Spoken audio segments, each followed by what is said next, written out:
Bonjour à tous, j'espère que vous allez bien. Nouveau débrief ce soir, nous sommes le 6 décembre et pour la 12e fois en 14 matchs, l'Olympique Lyonnais a gagné le foot, victoire 4-1 sur la pelouse du stade Vélodrome. L'Olympique Lyonnais qui affirme son statut de candidat au titre aujourd'hui puisque ça fait quand même 12 victoires en 14 matchs, 2 nuls seulement. Une victoire convaincante sur la pelouse de l'Olympique de Marseille qui n'a vraiment jamais vu le jour. On a eu un petit contre son camp, c'est tout.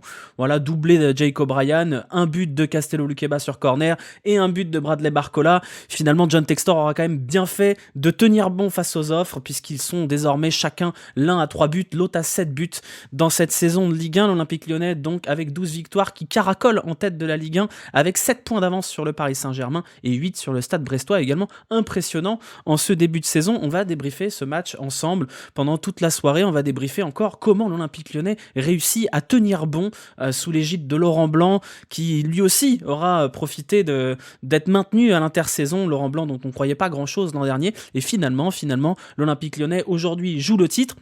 Et la question se pose même si l'Olympique Lyonnais peut rester invaincu toute la saison. Le plus beau football d'Europe, comme l'a qualifié le quotidien The Guardian. Voilà, on va avoir le temps en ce moment ensemble de faire les notes, de faire le débrief de cette rencontre, de voir où ça n'a pas fonctionné pour que l'Olympique Lyonnais encaisse seulement son 3e but de la saison. On va discuter de ça tous ensemble. Attendez, qu'est-ce qui se passe là? Qu'est-ce qui se passe? Oh. Ça vous fait rire? Bonsoir. Bonsoir à tous. J'espère que vous allez bien. Moi, ça va pas très bien. Évidemment, c'est enregistré. Bien sûr, des effets spéciaux de roi. J'espère que vous allez bien. Alexa, allume la lumière. On va débriefer, parce qu'il faut bien le faire tous ensemble, cette défaite de l'Olympique Lyonnais 4-1 sur la pelouse du cinéma. Ah ouais, la transition est très belle, ouais. C'est préparé, je l'ai enregistré pendant le match, je vais pas vous mentir, je l'ai enregistré pendant le match, je me suis dit, bon, j'ai pas envie de faire le débrief. J'ai pas envie, qu'est-ce que je peux faire pour me donner envie de faire le débrief? Bah vous savez quoi, on va faire rire un peu les gens. Voilà, donc j'espère que ça vous aura fait rire, parce qu'à défaut d'autres choses, il va falloir réussir à en rire, les amis, puisque pour la 150e fois de la saison, l'Olympique Lyonnais a encore perdu le foot sur le terrain de Marseille au stade Vélodrome, avec ce match à rejouer après les incidents du match aller, défaite 3-0, puis alors une belle défaite. Une très belle défaite sans aucun débat en réalité, sans aucune forme de contestation. Victoire 3-0 de l'OM qui a roulé sur l'Olympique Lyonnais, qui n'a jamais vraiment su se défendre, qui a jamais vraiment eu d'occasion dans ce match, qui n'a jamais vraiment eu d'espoir de faire quoi que ce soit. Une défaite totale, une défaite dans le foot, une défaite dans l'attitude, une défaite hyper humiliante. Bravo aux supporters marseillais qui doivent se jubiler. Ils ont bien raison puisque leur équipe a été absolument excellente ce soir, bien aidée par un niveau abyssal côté lyonnais.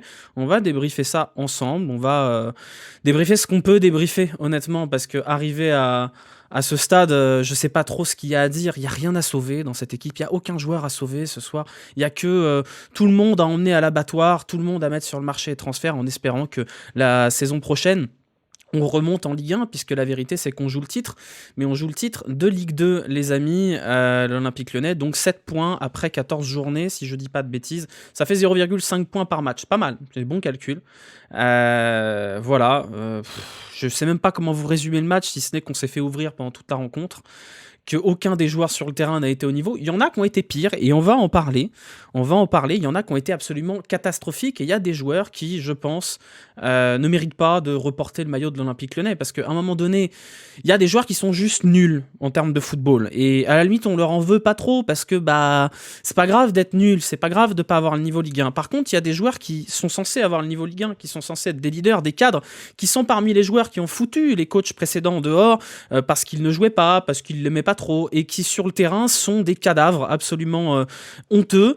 Donc voilà, je pense que c'est ça l'enseignement de cette rencontre, c'est que ce vestiaire, ces joueurs-là sont des cadavres, et que le sursaut qu'on a pu apercevoir contre Lens était un sursaut de soulagement d'avoir réussi à faire virer Fabio Grosso, mais absolument pas une adhésion au principe de jeu de Pierre Sage, puisque ce soir c'est un abandon collectif. une calamité.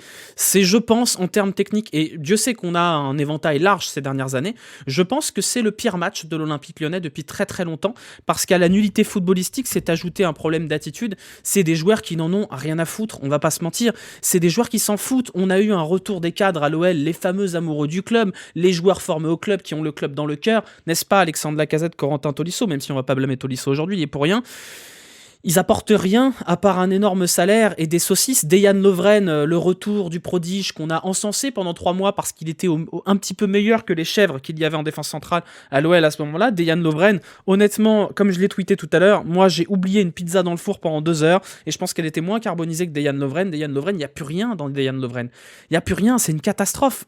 Aujourd'hui, je pense que n'importe quel défenseur de Ligue 2, et j'inclus Romain Thomas du Stade Malherbe de Caen, mange Dejan Lovren au petit déjeuner avec des Weetabix dans du lait chaud. C'est une catastrophe. C'est absolument catastrophique. Lovren, c'est 350 000 annuels pour un niveau proche du National 1 à la limite, parce qu'aujourd'hui, l'Olympique Lyonnais n'a pas le niveau Ligue 1, mais n'a pas le niveau Ligue 2 non plus. Je la regarde de temps en temps, la Ligue 2.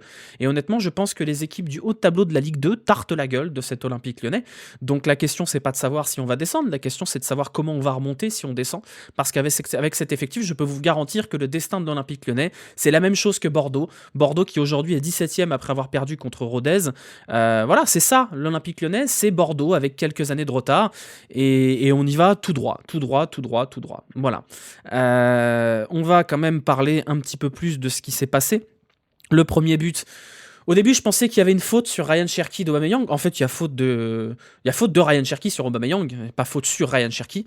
Donc Ryan Cherki abandonne poste complet. On aura le temps d'en reparler un petit peu plus tard, parce que voilà, on a vu un Cherki contre Lens qui n'était pas décisif, mais qui était sobre. On a vu un Cherki aujourd'hui qui était, je pense, la pire performance individuelle à l'OL depuis les années Kader Keita et peut-être Rachid Ghezal contre l'Olympique de Marseille en 2014. Rappelez-vous, il était sorti à la 37e minute avec 36% de passes réussies pour les plus vieux d'entre vous. Je pense sincèrement que Ryan Cherki ce soir, c'est une des pires performances individuelles que j'ai vues de toute ma vie sur un terrain de football, et c'est peu dire quand même. Textor va aller acheter les joueurs de Botafogo et ça ira bien. Non mais voilà, à un moment donné, c'est bien, hein, c'est bien, on est content de se palucher sur la décision de la DNCG qui va nous laisser les mains à peu près libres, mais quand on voit le recrutement de cet été, la vache. Je vous jure, heureusement que je l'ai enregistré l'intro parce que j'avais pas le cœur à la faire au coup de sifflet final. Arrivé à la 30e minute, je vais vous raconter un peu. Voilà, moi on m'avait proposé de sortir ce soir. On m'a dit ouais, est-ce que tu veux sortir, aller boire des coups ce soir? J'ai dit bah non, je travaille parce que oui, c'est un travail quand même. J'ai regretté. J'ai envoyé un message à cette personne, je sais pas si elle est en train de regarder, en lui disant pardon, je suis désolé, j'aurais pas dû. J'aurais pas dû consacrer cette soirée à l'Olympique Lyonnais, j'en ai marre. Même, à un moment donné, je me suis demandé si j'allais faire ce débrief, honnêtement, parce que j'en ai ras le cul, quoi. J'en peux plus, c'est un enfer. C'est un enfer. Cette saison, elle est calamiteuse. Je sais pas si je vais avoir le courage, là, on a raté aucun match pour l'instant. Je sais pas si je vais avoir le courage de tous les faire, les matchs. Je sais pas si je vais avoir le courage de faire TFC ce week-end. Honnêtement, saccager des journées, saccager des week-ends pour parler de ce club de foot. Alors oui, merci à mon partenaire qui me donne de l'argent pour financer le sponsoring de cette vidéo, évidemment. Merci aussi à ceux qui s'abonnent. Voilà, mais est-ce que ça vaut le coup? C'est un enfer, c'est un enfer. Je dis ça à chaque fois. Mais ouais, je dis ça à chaque fois. Mais après, vous réclamez, vous dites ouais, on a besoin du débrief et tout ça. Non, ok. Là, c'est dur quand même. Là, c'est vachement dur. Là, c'est vachement dur. Ce qui a marqué sur mon carnet. Il y a tous les joueurs, ils sont tous sur le carnet là. Il y a marqué Morera, Lovren, Cherki, Yakoku, ils sont tous là. Qu'est-ce que vous voulez qu'on dise? Qu'est-ce que vous voulez qu'on dise? On peut le faire dans l'ordre, comme ça on va aller vite. Hein. Ryan Cherki, on va commencer. Vous savez quoi? On va les faire un par un. On va les faire un par un. On va faire les notes après, hein. On va les faire un par un. Anthony Lopez. Anthony Lopez, 300 000 annuels, 300 000 mensuels, pardon, probablement le deuxième ou le troisième gardien le mieux payé de Ligue 1. Bah aujourd'hui, c'est 2 arrêts. Voilà, il n'y a rien, il n'y a pas grand-chose. Alors, il commence à faire des arrêts quand on est mené 2 ou 3-0, donc merci à lui. Grâce à Anthony Lopez, au lieu de perdre 4 ou 5-0, on perd 3-0. C'est pas mal, merci Anthony Lopez. Ensuite, Clinton Mata, on va passer, parce que Clinton Mata, c'est pas le pire. Honnêtement, voilà, j'ai pas grand-chose à dire sur Clinton Mata, si ce n'est qu'il a été mauvais, mais pas nul. Dejan Lovren, il est carbonisé complet, son contrat court jusqu'à 2025. On va prier très très fort pour qu'un club d'Arabie Saoudite voie le palmarès plutôt que le joueur de foot, et qu'il puisse aller dans un avion très très vite à Lyon-Saint-Exupéry, parce que qu'aujourd'hui, Dejan Lovren, c'est 350 000 annuels, des stories Instagram cryptiques, des trucs extra-sportifs un peu chelous, des erreurs, et il fait la gueule quand il joue pas, il fait la gueule quand il joue et qu'il sort, et il fait la gueule quand il joue. Donc Dejan Lovren, merci, hein, le leadership vocal, mais je suis pas sûr que ça fasse du bien au vestiaire. O'Brien, bah c'est bien, merci pour les têtes, merci pour les buts, mais Jake O'Brien défensivement, c'est quand même pas la folie absolue. On connaissait ses lacunes, moi je lui en veux pas, Jake O'Brien, parce que ça reste un joueur de D2 belge et qu'il a pas grand chose à foutre en tant que titulaire à l'Olympique Lyonnais, même si voilà, je lui en veux pas, Jake O'Brien. Il apporte plus qu'il ne coûte. On lui en veut pas beaucoup. Enrique, merci pour les passements de jambes en début de rencontre, on a bien rigolé. Maintenant, voilà, c'est pas un joueur qui a le niveau Ligue 1, on le savait. Bon, pareil, j'en veux pas trop à Enrique, hein, parce qu'à la base, c'est un joueur de Vasco da Gama qui avait aucune intention de jouer en Europe. Enrique, il a un petit peu gagné la loterie, hein. Il s'est retrouvé dans un club de Ligue 1 sans trop qu'on comprenne pourquoi. Il a été inclus dans une transaction, on sait pas trop comment. Bravo à lui. Milieu de terrain, Maxence Cacré. Maxence Cacré, en vrai, la première mi-temps, ça allait. Puis après, comme tout cet effectif, il a aucune puissance mentale et aucun mental, il a sombré comme les autres. Donc merci Maxence Cacré pour la prolongation de contrat jusqu'en 2027 et les 300 000 annuels. Mais un jour, il serait quand même temps d'être leader dans cette équipe puisque c'est le statut qu'il a réclamé. Paul Akwoku, qui aurait pu prédire, vraiment les bras m'en tombent, qui aurait pu prédire que Paul Akwoku n'a pas le niveau Ligue 1? Alors vraiment, ça c'est surprenant, hein. C'est vrai que n'importe quel connard avec un accès internet peut aller sur la fiche transfert market de Paul Akwoku, voir qu'il a été titulaire 13 fois en 4 ans au Betis Séville et se dire « Oh, bizarre quand même, ce mec-là, vaut-il 3 millions d'euros ? Peut-être pas. » Bah non, il y a une cellule de recrutement à l'Olympique Lyonnais, il y a un Laurent Blanc, il y a un John Textor qui se sont dit « Oui, c'est le bon plan. » Donc vraiment, qui aurait pu prédire que Paul Akwoku était pas un joueur de foot de immense qualité? Vraiment, je ne connais pas un seul club au monde qui applique la tactique de « je suis bourré à 4h du matin en boîte, il faut absolument que je rentre avec quelqu'un ». Ils visaient Guido Rodriguez, ils se sont dit « bon on n'aura pas Guido Rodriguez, il faut absolument rentrer de Séville avec quelque chose, tiens, on va prendre Paul Akwoku ». C'était même pas le deuxième choix. C'est fabuleux quand même. C'est-à-dire il fallait absolument ramener un joueur dans la valise. Alors je sais pas qui a mangé sur ce transfert, mais en tout cas il a bien mangé, bravo à lui. J'espère qu'il il nourrit beaucoup de familles avec l'argent du transfert de Paul Akwoku. On enchaîne, Diego Moreira, disons qu'heureusement qu'il y a le foot, hein, parce que ça tourne pas très très haut, hein, très très fort en haut. Diego Moreira, je sais pas combien il a perdu de ballon aujourd'hui, mais c'était calamiteux. Encore une fois, c'est pas le pire. Dans l'attitude, c'est très loin d'être le pire, Diego Moreira, mais c'est pas un bon joueur de foot. Voilà, c'est tout. 2,8 millions pour un an de Diego Moreira. Cher payé quand même, hein. Donc Diego Moreira, c'est 2,8 millions pour 10 mois de football d'un joueur qui visiblement n'a pas vraiment encore le niveau Ligue 1. Ryan Cherki, aujourd'hui il n'y a rien. Voilà, il y a des passes, il y a des gris-gris, il y a rien. Il y a des contrôles ratés. Enfin, aujourd'hui, Ryan Cherki, c'est le bug FIFA qui met tous les joueurs à un de passe et un de dribble. Là, c'est waouh, la vache, fou. Donc Ryan Cherki, moi j'en implore à l'Arabie Saoudite, à Al Ittifaq, à l'Ittihad, tout ce que vous voulez. Mettez 15 millions s'il vous plaît et qu'on en finisse parce que là c'est mauvais pour tout le monde. Donc je suis désolé, j'ai été hyper longtemps dans le train Ryan Cherki, hyper longtemps. Je l'ai défendu contre vents et marées. Et bah j'ai eu tort. Ryan Cherki n'est pas un bon joueur de foot. Intensité physique catastrophique, intensité technique catastrophique. Dans l'attitude, c'est une catastrophe, il râle sur ses coéquipiers dès que le ballon passe pas par lui. Ça suffit à un moment donné. Ryan Cherki, c'est une passe D cette saison. Une passe D en une demi-saison, ça suffit quand même. Les fameux 4 du vestiaire, parce que si Fabio Grosso n'est plus entraîneur de l'OL, c'est parce qu'il pouvait plus le piffrer, Fabio Grosso. Alors probablement que Fabio Grosso, il a ses torts, hein. Probablement qu'il les a pas pris par le bon bout, puisque visiblement ces pauvres petits chatons, ils supportent pas trop qu'on les bouscule un peu quand ils sont derniers de Ligue 1. Mais Ryan Cherki faisait partie des frondeurs pour foutre Fabio Grosso dehors. Bah merci Ryan, merci, en tout cas on a bien vu la différence. Ernest Nuama, on est sur du Kader Keita bis, hein. Alors c'est pas le pire, encore une fois, mais Ernest Nuama, ce serait bien aussi qu'il lève la tête. Alors j'ai pas l'impression qu'il soit très aidé par ses coéquipiers, hein. Ils ont pas l'air très contents d'avoir Ernest Nuama dans leur équipe. Il y aurait pu avoir un but d'Ernest Nuama, voilà, c'est pas le pire, mais je suis pas sûr que ça vaille 25 millions. Il y a un petit côté Kader Keita, Ernest Nuama quand même, hein. Donc on verra, hein, ça peut changer, ça peut tourner Ernest Nuama. Moi je l'enterre pas, mais je pense que c'est très compliqué pour Ernest Nuama de s'intégrer dans ce vestiaire de cadavre et d'essayer de donner de la bonne volonté là où personne veut jouer avec lui. Visiblement, j'ai l'impression qu'ils sont jaloux, j'en sais rien, de la nouvelle star là, j'en sais rien. En tout cas, bon courage Ernest Nuama, parce que si c'est pas l'Olympique Lyonnais, faudra jouer à Molenbeek l'an prochain. Donc vraiment bon courage à lui. Et puis on terminera par Alexandre Lacazette. Alexandre Lacazette, capitaine courage, l'amoureux du club, qui, dans l'attitude est calamiteux. Il a abandonné, là, c'est un abandon complet d'Alexandre Lacazette. Donc je sais pas s'il partira cet été, cet hiver. Je lui souhaite, honnêtement, parce que je pense qu'Alexandre Lacazette, il est malheureux, là. Je pense qu'il est en dépression, j'ai l'impression qu'il va pas bien du tout. Donc j'espère qu'Alexandre Lacazette sera libéré de ses chaînes, parce que c'est pas le capitaine dont l'OL a besoin pour jouer le maintien. Je l'entends que ce soit compliqué pour Alexandre Lacazette, qui a quitté un club qui jouait le haut de tableau, quand même, en première ligue, pour aller aider son club à retrouver la Ligue des Champions, et qui se retrouve à jouer le maintien. Ah, c'est sûr, c'est pas bandant, ascendant, hein. Ah, c'est sûr, c'est pas cool comme fin de carrière, hein. Mais bon, à un moment donné, il faut peut-être mettre un peu d'eau dans son vin et assumer son statut de leader, d'amoureux du club, de pilier des rencontres et pas baisser les bras. Parce que là, il y a un sentiment de baissage de bras du côté d'Alexandre Lacazette. Je vais me moucher vite fait.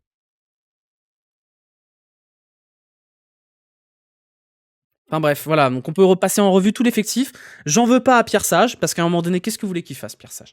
Et j'en voulais pas à Fabio Grosso aussi, même si en vrai, si, j'en voulais un peu à Fabio Grosso, parce qu'il a fait un peu n'importe quoi sur ses compos. Mais comment en vouloir à Fabio Grosso de faire n'importe quoi avec ses compos quand on voit la gueule des joueurs qu'il a? Comment en vouloir à Pierre Sage? Il a mis la même compo que contre Lens et ils l'ont abandonné. Comment vous voulez en vouloir? Je sais pas, qui peut entraîner ce club? Qui peut entraîner ce club? Mais je sais pas, en fait, le truc là-dessus, c'est que puisqu'on est coincé avec un vestiaire de sénateurs qui a pas envie de jouer au foot, et bah donnez-leur leur doudou, donnez-leur Bruno Genesio. Voilà, ils veulent Bruno Genesio, ils sont là genre ouais, Fabio Grosso, il est pas très gentil, on veut le retour de Bruno. Et bah tenez, donnez-leur Bruno. Voilà, donnez-leur Bruno, qu'on en finisse, voilà, qu'ils aillent jouer dans leur qu'ils aillent faire du tennis ballon pendant les entraînements et ils seront contents, ils auront leur doudou. On n'en peut plus, enfin j'ai jamais vu ça. Honnêtement, j'ai jamais vu ça. De tous les clubs que j'ai vu descendre dans ma vie de supporter de foot, de suiveur de foot, j'ai jamais vu une équipe avec autant de, entre guillemets, qualité intrinsèque, de palmarès, d'expérience, être aussi nulle. Mais même Bordeaux, quand ils descendent, ils sont pas aussi nuls. Et surtout, leur effectif, il est pas terrible, mais il est largement inférieur à celui de l'OL. Quand Monaco descend, il est largement inférieur à cet effectif-là. Il est pas bon, cet effectif. Hein. Je vous dis pas qu'il est pas bon. Hein. Je vous dis pas qu'il est bon, pardon. Mais j'ai jamais vu ça, honnêtement. J'ai jamais vu une équipe balancer une saison comme ça. Donc je sais pas quelle est la solution. En vrai, la solution, c'est qu'il faut tous les balancer par la fenêtre au mercato d'hiver. Mais on pourra pas. On pourra pas. Donc voilà, c'était bien la peine de nous faire du ouin-ouin, on va boycotter le match. Non, finalement, on va aller se battre. On va aller se battre pour tirer un point de cette... Non, les gars, fallait pas venir à ce moment-là. Fallait faire la tête haute. Non, on ne retournera pas à Marseille, on est contre les instances. On aurait perdu 3-0 sur tapis vert, ça aurait été tout aussi bien. Hein. Moi, j'en peux plus, honnêtement. Je sais pas comment on va pouvoir faire des débriefs toute la saison à répéter tout le temps qu'on est déprimé, qu'on en a marre. Moi, j'en peux plus. Les gens... Là, aujourd'hui, j'étais pour le travail, je bossais avec des gens de la Ligue de foot, pour être tout à fait transparent. Et quand je suis parti de la réunion, il n'y avait pas bon match, les gars, allez, on croit. Non, les gens, ils me parlent comme si j'étais un malade en fin de vie. Ils me parlent comme si j'allais mourir dans 6 mois. Ils sont là, genre, courage, courage, ça va aller, t'inquiète pas. Ah, et franchement, c'est dur, hein. Vraiment, courage à vous. Même ma mère.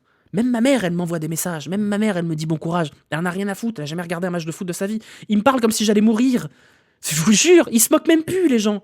Ils se moquent, même quand les gens se moquent, t'es là genre ah quand même, les gens se moquent un petit peu. On est encore en vie. Non, même les Marseillais, ils sont là genre non courage, on est avec vous. C'est dur quand même. J'ai reçu un message d'un supporter marseillais, pote à moi, supporter marseillais qui m'a dit ah franchement, ça me faisait marrer que vous descendiez, mais là c'est dur quand même. Hein. C'est pire que de la pitié là. C'est-à-dire que tout le monde est presque supporter d'Olympique Lyonnais là. On a transformé les gens qui nous détestent en semi-supporters de l'OL parce qu'on est trop malheureux et on est trop nuls. Vous vous rendez compte quand même de là où on en est? On en est même au-delà du stade de la pitié quoi. On est des cancéreux à l'Olympique Lyonnais. C'est terrible. Donc vraiment, j'en peux. C'est trop dur. C'est un enfer. C'est un enfer. J'ai envie de changer de sport là. J'ai envie de me mettre, je sais pas, de rugby ou à la pelote basque. J'ai envie de regarder du futnet. Je sais pas, voilà, ou même, voilà, j'en sais rien. Vous savez, c'est un peu comme quand des gens ils vous disent, moi, il y a des gens ils me disent, tu devrais arrêter l'Olympique Lyonnais. Je leur dis ouais, j'essaye, mais c'est compliqué. C'est comme quand arrêter de fumer là. Je vais passer au foot électronique quoi. Le regard des gens, il est dur quand même. Hein. Le regard des gens, il est très dur. Il est vraiment genre, je sais pas, je vois pas le chemin. Je vois même pas le chemin pour se maintenir en Ligue 2 là aujourd'hui. Alors oui, vous allez dire t'abuses, on peut se maintenir et tout, on n'est pas si loin, il suffit qu'on gagne contre Toulouse et on est deux. Oh la vache. Enfin bref, voilà. Qu'est-ce que j'ai d'autre à raconter? On a fait le tour en vrai. Hein. On a fait le tour. Hein. Des années de domination, des années à se palucher sur les victoires à Marseille. Même avec Shaqiri qui marquait de la tête, on a gagné à Marseille. Il y a des traditions qui se perdent pas normalement. C'est quoi la suite? On va descendre en Ligue 2, on va perdre tous les derbys?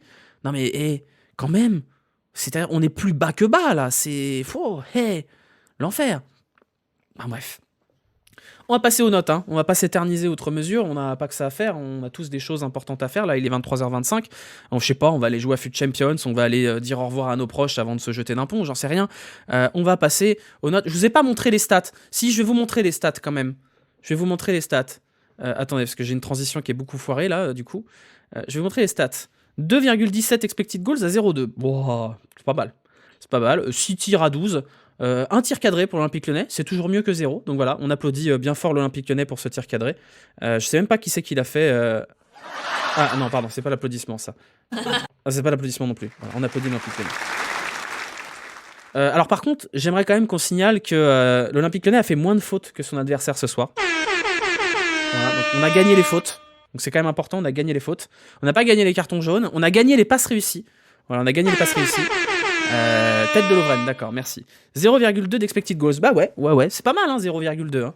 Ça veut dire que si on rejoue ce match 5 fois, on marque un but. C'est pas mal quand même. C'est pas mal. C'est quand même plutôt cool. Ça veut dire que peut-être que dans un monde, on avait 20% de chance de marquer un but. C'est pas mal. Note moyenne de SofaScore. Alors je vous la mets quand même parce que 6,54, c'est la pire de la saison. C'est quand même pas mal. Et le meilleur joueur sur SofaScore, c'est Paul Akokou. C'est vous dire quand même. Hein. C'est oh, hey, fou, hey. On a gagné la possession aussi. On a gagné la possession. Voilà, donc tout n'est pas acheté. On va passer aux notes. Alors les notes, on va mettre un joli terrain. Les notes de l'Olympique Lyonnais ce soir. Alors hop, le terrain. Voilà, le terrain. Les notes de l'Olympique Lyonnais ce soir. Alors, nous avions au but Lopez. Voilà, on avait O'Brien ici. Lovren. On avait Mata. On avait Enrique. Voilà, on avait Akoku. On avait Cacré. Cherki. Nuama était à droite. Non, c'était Nuama était à gauche. Non, bon, on s'en fout en fait. Gomorra et Lacazette, voilà. Alors, les notes de l'Olympique Lyonnais ce soir. Lopez, un arrêt, on va mettre 2. O'Brien, on va mettre 2. Lovren, on va mettre 1. Mata, on va mettre 3 quand même. C'est pas un match. Il n'y a pas la scène, pardon, excusez-moi. Voilà, excusez-moi, il n'y avait pas la scène. C'est bon. Enrique, on va mettre 3. Excusez-moi, j'ai oublié la scène. Voilà, c'est bon. Akoku, on va mettre 0. Cacré, on va mettre 2. Cherki, on va mettre 0. Diego Moreira, on va mettre 1. Pardon. Lacazette, on va mettre 1. Et Nuama, on va mettre 3. Je pense que c'est plutôt cohérent. Il n'y a pas eu de changement à la mi-temps. 11 sur 10 le terrain. Oui, le terrain est très très beau. Le terrain est vraiment très très beau. Voilà, on n'a pas noté Pierre Sage. On va le rajouter en bas. Pierre Sage, voilà. Hop. Pierre Sage. On va le noter. On va lui mettre courage, mon ref. Voilà, c'est la note de Pierre Sage. On n'a pas noté les entrants pour la simple et bonne raison que moi j'ai arrêté de regarder le match à la 55e pour enregistrer le début de ce débrief, donc je sais pas ce qui s'est passé en deuxième période. À un moment donné, j'ai entendu qu'il y avait but, mais finalement il y avait main. Donc je sais pas ce qu'ont fait les entrants. Vous pouvez me dire ce qu'ont fait les entrants. Maillot, qu'est-ce qu'il y a maillot? Oui, on n'a pas parlé du maillot effectivement. Non mais c'est bien. Après, j'ai pas envie de vous refaire la même vanne que tout le monde a fait, mais c'est vrai que c'est pas mal d'avoir mis un maillot de clown pour une prestation de clown. Donc vraiment le maillot était aussi moche que la prestation de l'OL, donc je trouve que c'est plutôt cohérent. Je pense qu'il faut jouer avec ce maillot jusqu'à la fin de saison pour poser un peu les bases. Peut-être que les adversaires, à défaut de nous laisser marquer des buts, ils auront peur du maillot, et peut-être que ça les traumatisera de voir un maillot aussi moche. Donc je suis désolé pour Adidas, mais c'est une horreur ce maillot, faut être tout à fait sincère, il est catastrophique. Ils nous ont sorti un petit texte en disant oui, c'est un hommage à la skyline lyonnaise. Ouais, d'accord, ok. Moi, c'est plutôt un hommage aux gardes suisses. Vous savez, là, les gardes au Vatican, là. Les mecs avec leur costume traditionnel des gardes suisses là. C'est ça, hein. Vous allez regarder les gardes suisses, je peux vous les mettre en fond si vous voulez. Regardez, le maillot de l'OL c'est ça. Hein. Non, c'est pas ça, ça c'est la Ligue 2. Je l'ai pas, du coup c'est pas grave. La skyline, c'est les gratte-ciel de Lyon, voilà. Il me trouve le coach Pierre Sage. Pierre Sage, moi j'ai de la peine pour lui, honnêtement. Parce que le truc c'est qu'il mérite pas. Il va se faire remplacer par Sampaoli. Sampaoli qui va arriver, qui va gueuler sur tout le monde, et les joueurs ils vont faire il est méchant avec nous, il nous crie dessus, on veut Bruno, papa, je veux Bruno Genesio. Voilà, et du coup, qu'est-ce qui va se passer? Ça va pas marcher, Sampaoli. Voilà, puisqu'on a un vestiaire d'enfants de 4 ans qui veulent leur doudou. Voilà, ils veulent la tétine, là. Ils veulent Bruno Genesio la tétine. Non, mais Sampaoli, je sais pas s'il est nul, Sampaoli. Je sais pas, mais je pense sincèrement qu'arriver à ce stade-là, je pense qu'il faut les faire coacher par ChatGPT. J'en sais rien. Faut trouver une solution. Faut Pascal le grand frère à la limite. J'en sais rien. Peut-être qu'il faut les envoyer au SNU. Je ne sais pas. Voilà, peut-être Jean Fion, ouais, en coach. Mais là, un bon courage, hein. Voilà. Vous voulez qu'on fasse le Jurigno avant de remballer? Il va être court, hein, ce débrief, je vous préviens, il va être très court. On va faire le Jurigno, hop, voilà, le Jurigno, je vous mets dans le chat le Jurigno. Vous pouvez noter les joueurs de -5 à -5, puisque c'est tout ce qu'il mérite ce soir. Il n'a pas été activé le Jurigno, j'ai l'impression. Si c'est bon, si c'est bon. Le Jurigno, vous notez les joueurs de -5 à +5. Bon, aujourd'hui, c'est de -5 à -5. On va mettre du coup Cherki, hein, -5. Cherki, -5. Lovren, -5. Lovren, -5. Akoku, -5. Qui d'autre? Qui on a dans les mauvais, là? Lacazette, oui, Lacazette. Allez, on va être gentil. On va mettre Lacazette, -4. Et Morera, -4. Voilà, ça me paraît pas mal. Hop là, super. On a fini ce débrief. Cela a duré 25 minutes. Voilà. On va passer à la suite du programme. Il y aura peut-être, probablement quand même, le débrief de OL-TFC. Ce sera dimanche à 17h. Donc soyez là sur la chaîne. N'oubliez pas de lâcher les petits pouces sur YouTube, etc., etc. Le débrief sera en replay un peu plus tôt que d'habitude, du coup. Et demain, soyez là. Demain, parce que demain, on va parler de choses positives. Demain, il y aura un live à 19h en plateau avec, sur mon plateau, Marc Madio, Paul Penouette, Valentin Madouas, Jadeville, Victory Gilman, Cédric Vasseur et Romain Grégoire, entre autres. Ce sera à 19h, ça durera 1h30. Je serai accompagné de Noémie Rocha et on va parler de vélo un petit peu. Voilà, donc soyez là demain, c'est sponsorisé demain. C'est une collaboration commerciale avec la Ligue nationale de cyclisme. Donc soyez là, ça fera plaisir s'il y a des stats, même si vous connaissez rien au vélo, on prendra vos questions. Ce sera très cool, voilà, on va parler un peu de choses positives, histoire de trouver du bonheur, on le trouvera dans le cyclisme. Ce sera demain à 19h, mon premier live en plateau. Vous allez vous foutre de ma gueule et ce sera un petit peu comme... ce sera un peu Charlie en roue libre avec plein de cyclistes. Vous allez voir, ça va être très très bien. J'ai cru que tu annonçais Fred Vasseur. Non, Cédric Vasseur.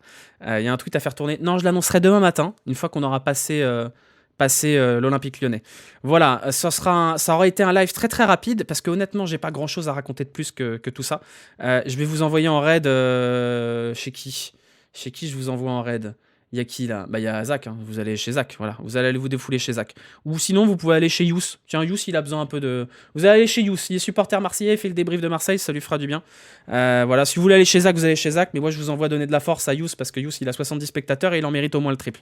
Voilà, je vous souhaite une bonne fin de soirée, on se retrouvera dimanche pour le débrief de OL-TFC, pardon, et demain, pour ceux qui veulent un peu de choses positives, un peu de discussion calme et un peu de cyclisme. Vous allez voir, le cyclisme, c'est un super sport, et en plus, les invités sont très cool. Donc soyez là demain soir à 19h. Bisous, à bientôt, prenez soin de vous, ciao, bye bye.